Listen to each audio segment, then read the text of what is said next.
What is up, fam? Welcome back to my channel. Today we're going to discuss emotional repression.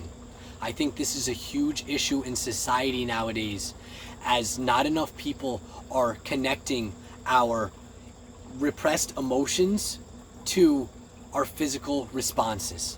So many just believe that we end up with random physical ailments and physical problems.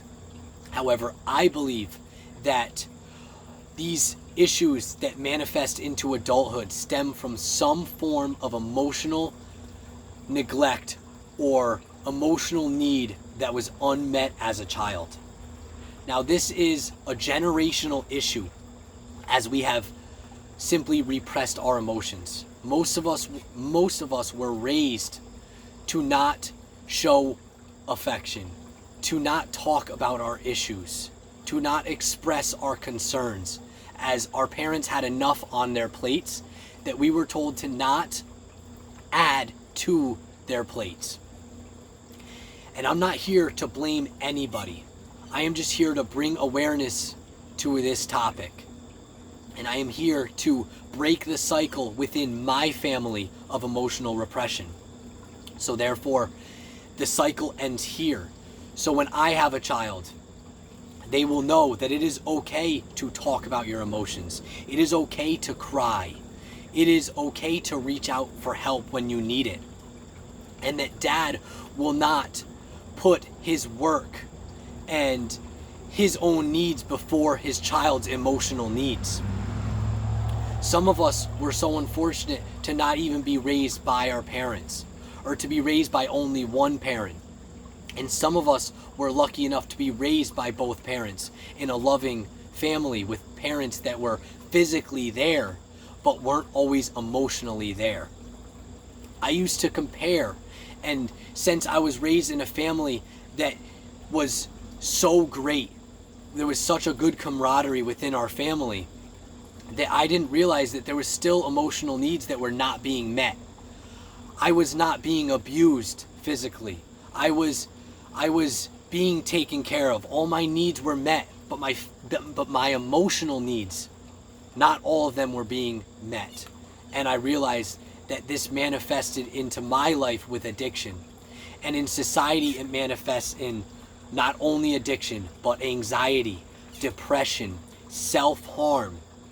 Our emotional baggage and emotional traumas manifest into cancer and dis-ease within the body and chronic pain.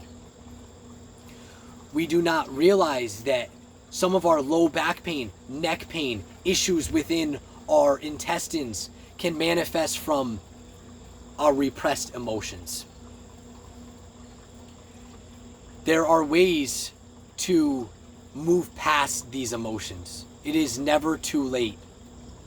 If you go to a doctor nowadays, and you express that you're having issues with anxiety, most of these doctors are gonna do nothing but recommend some kind of anxiety medication without talking to you about the fact that you're having anxiety and dealing with depression, not because of a chemical imbalance, but because of some form of emotional baggage or emotional trauma that you are carrying subconsciously, and you have not been taught proper coping skills in order to let go of this emotional baggage and move past it and grow past this baggage.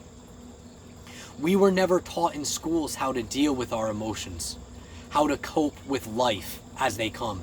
That is why I deal with addiction. It is because it is not the drugs that make me an addict. It is my thinking. It is my inability to cope with my emotions, to cope with life as it comes. I was never taught properly how to deal with my emotions. I'm not blaming my parents, as like I said, this was something that was carried down generation after generation, where we just didn't talk about our emotions. So therefore, very few people know how to properly deal with their emotions. For me, what has helped is meditation.